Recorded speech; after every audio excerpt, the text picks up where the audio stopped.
যদি আপনাকে বলা হয় 30 দিন এক টানা ঘুমাতে পারবেন না, 1 মিনিটের জন্যও ঘুমাতে পারবেন না, শুনতে অবাক লাগলেও ঘটনাটি ঘটেছিল রাশিয়ার স্লিপ এক্সপেরিমেন্টের ঘটনা।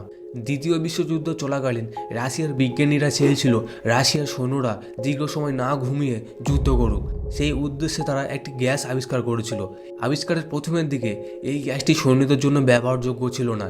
এই গ্যাসটি সঠিকভাবে কাজ করছে কি না করছে সেই উদ্দেশ্যে তারা 5 জন বন্দীকে একটি ঘরের মধ্যে আটক করে তাদের ওপর পরীক্ষা করে।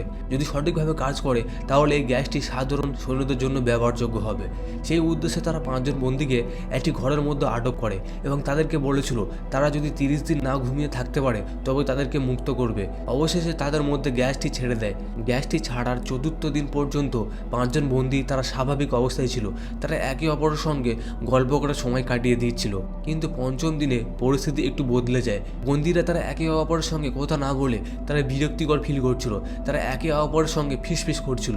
9ম দিনে বন্দীদের মধ্যে একজন এত জোর চিৎকার করছিল তার কণ্ঠনালী ছেড়ে দেয় এবং 14তম দিনে পরিস্থিতি আরও ভয়ানক রূপ নেয়।